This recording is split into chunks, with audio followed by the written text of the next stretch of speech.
Chapter 6. Intake valve, Ezra called out. I was sitting inside the submarine in the middle of Oyster Cove. The turtle, tethered to the rowboat, bobbed gently in the shallow water. 2 weeks had passed since the post-rider had hoofed off towards New York. So far, no redcoats or Tories had shown up. It was a good thing, too. The turtle wasn't quite ready. As soon as Ezra took it out in the shallow waters of the cove, problems began popping up. First, the fresh air ventilator failed to push out the stale air in the submarine. Then the pump that forced water out of the ballast tank so the submarine could ascend malfunctioned. Agitated, David went to work.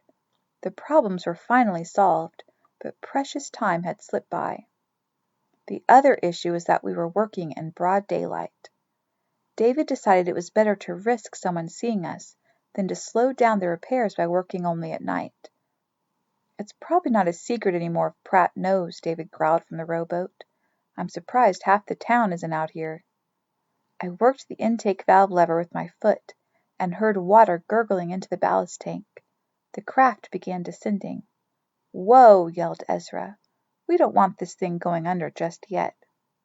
Check, I hollered. Ballast pumps, Ezra called. I worked the ballast pump with my hand and forced the water back out. The turtle began to rise. Check. Vertical oars, Ezra called. I twirled the hand crank to the topside oars. Looking out the open hatch, I saw the oars spinning around. Check. Horizontal oars, Ezra said. I twirled the other hand crank. Check. Ezra called since I couldn't see them from inside the submarine. Depth gauge and compass. The two instruments were right in front of my face. David had fastened little strips of foxfire onto them. Check.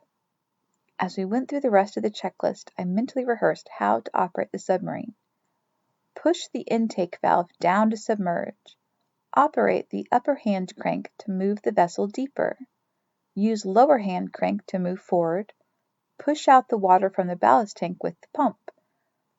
It was a lot to remember. I was glad I wasn't Ezra. Gentlemen, David called out, we've got company. I popped my head out of the submarine. Ezra was shading his eyes against the sun, squinting at the shore 100 feet away. It's Elias and Mama and an old man. He looked at David and laughed. Guess we're safe, big brother. They don't look too much like Tories. Go see what they want, David muttered irritably. Oh, and you're going to cram into the turtle with Nate while I'm gone? All right, we'll both go. You row. David looked at me. You going to be all right, Nate? We'll be back in a few minutes. Sure, I said, not sure at all. As the rowboat pulled away, I felt the old familiar fear rise. I was surrounded by water and no one was around to help. I sat down and pulled my feet up, taking great care not to accidentally bump the intake valve. From one of the windows I watched my cousins reach the shore. They spoke with Uncle Elias and shook hands with the elderly visitor. The next thing I knew, David, Ezra, and the old man were in the boat rowing toward the turtle. I popped out of the hatch and grabbed the rope Ezra tossed to me. David was talking eagerly to the man, who seemed just as excited as David. Extraordinary, exclaimed the old man. This is simply extraordinary, Mr. Bushnell. I would be honored to watch you test it. The honor is all mine, Dr. Franklin, David said. Your timing is perfect. We just finished the final repairs. I was going to take it into deeper waters today and see how it does. Dr. Franklin, oh my gosh. He must have gotten the letter after all, but how? Dr. Franklin, this is Nathan Wade, David said. Nathan, this is Dr. Benjamin Franklin. Dr. Franklin was stout, bald on top with long gray hair on the sides, just like the drawings of him in the New London Gazette. You would be the letter writer, he said, extending his hand up toward me. I'm so glad you wrote. The Continental Congress is sending me to New York to inspect the army. Saybrook is on the way, and I couldn't resist stopping by to see the water machine. It's a great honor to have you here, David said. I've been an admirer of yours for years. Mr. Bushnell, the honor is all mine. It's a pleasure to meet a man of like mind." David smiled shyly and mumbled something that sounded like thank you. "Nate, let's say you and David exchange places," Ezra said. "It's time for our first test run." I climbed out and David climbed in. A few moments later the turtle began sinking into the inky water. In a minute only the conning tower was above water. David peered out one of the port windows, smiling. He was saying something to me. I read his lips. "Don't be afraid, Nate, don't be afraid." Then with a gurgle the turtle was gone. Dr. Franklin, Ezra, and I sat quietly in the rowboat watching the dark water. "Pretty amazing, isn't it?" Ezra said. "A few months ago all we had were 2 pieces of wood. Now there's a submarine down there, getting ready to wreak havoc on the British." "And just in time," Dr. Franklin said. "The British are gathering in force in New York Harbor. General Washington needs your help." We sat and waited, and waited, and waited some more. I was certain the 30-minute air supply in the turtle was about gone. Still David did not appear. Ezra stirred anxiously. "Come on, David," he muttered. "You don't have to check every part the first time." Finally the water rippled 50 feet away. The conning tower of the turtle broke the surface. We rowed over and Ezra opened the hatch. David heaved himself up on his elbows, gulping air. "Gentlemen, it worked perfectly," he gasped. "Are you all right?" Ezra asked. David nodded, but his face was deathly white. "The air got a bit stale. I wanted to check everything, and I must have lost track of time." We rowed toward shore, the turtle in tow. "It's a lot more work than I anticipated," David said. "To work the oars and the rudder simultaneously, know where you are, work the forcing pumps. It's a handful." He sighed and looked at Ezra. "It's one thing to be in a calm little cove, but I hear New York Harbor has lots of currents. I know I'd never make it. I'd probably be pulled out to the Sound, and you'd never find me. As much as I want to pilot the turtle and take the risk, I'm glad it's going to be you." Ezra nodded. "I know. That's what I'm here for. You're the brains, I'm the brawn." We rowed along in silence. Dr. Franklin was staring intently at the submarine, his wispy hair wafting in the breeze. The sun was setting. The water glittered with orange flame.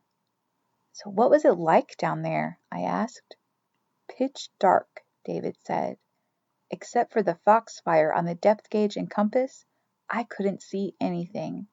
I did it all by feel. It took me a while, but the more I worked with things, the easier it got." "Foxfire," Dr. Franklin said thoughtfully. "Yes, foxfire would work nicely, in the summer months anyway. Cold weather kills the stuff. Good thinking, Mr. Bushnell." David smiled. "Actually, it was Nathan's idea." "Really?" Dr. Franklin said. "Splendid, young man. I guess inventing runs in the family." I swelled up like a frog. "My own thinking was along the line of fireflies," Dr. Franklin said. "If you caught thousands of them and hung them in bottles in the submarine, you could get quite a glow going for a little while. The problem would be keeping them alive long enough. They die quickly when bottled up. And you can't exactly catch a fresh supply when you're under water now, can you?" He chuckled. "And catching that many fireflies would take a lot of men. Maybe you could get the Continental Army to help. But I don't think General Washington would stand for having half his army traipsing about after insects." Dr. Franklin paused. "I also wondered if you could somehow capture the little sparks of light you see in the water," he said. "You boys live by the sea, you know what I'm talking about." Indeed I did, even with those little times I'd spent on the water. Sometimes at night I'd seen luminous patches of light in the surf. I believe the light is caused by a mass of extremely tiny sea creatures. I call them animalcules," Dr. Franklin said. "Animalcules?" Ezra asked. "You can't see them with the human eye," Dr. Franklin explained. "At least not until millions of them massed together." "So you're not even sure animalcules exist?" David asked. "No, it's just a theory I have. But a theory is the first step toward discovery, as you well know, Mr. Bushnell." Dr. Franklin nodded toward the turtle. We all looked at the craft bobbing beside us in the water. Lighting the water machine with animalcules presents the same practical problems the fireflies do, however, Dr. Franklin said. How do you bottle them up and keep them alive long enough? He looked at me and smiled. So, it sounds like foxfire will do very nicely. I was going to respond to your letter, Mr. Wade, but since I was coming this way, I thought I'd just have a chat with you myself. I looked at David and Ezra. I wonder why Mr. Pratt sent my letter. I figured he'd just tear it up and send his note about the turtle to the British. Maybe he didn't read it after all. Actually, your Mr. Pratt or some other Tory must have seen your letter, Dr. Franklin said. On the back of the envelope was a note to a Colonel Nelson of the British Army. It described your submarine and said it was a threat to the British Navy. Ezra guffawed. I bet I know what happened. Pratt was probably in such a hurry, he accidentally used the envelope addressed to Dr. Franklin instead of a new one, so the British never got Pratt's warning. David looked at me intently. Nate, I've got a mission for you. If the British never got the message, Pratt must be wondering why they haven't done something. I've got a feeling he's going to take matters into his own hands. I need you to go to his house tonight and see what you can find out. Why don't we all go together? I asked, shivering at the thought of creepy Mr. Pratt. Ezra and I've got to get the turtle on a sloop to go down to New York. I found someone to loan us theirs. The boat, the crew, everything, but we've got to move fast. I'd hate to get this close and have that fool Tory destroy years' worth of my work. Well, all right, I said. Good, I knew you'd do it. Take the rowboat after we drop off Dr. Franklin. Meet us at midnight on the island. We'll have the turtle ready to go.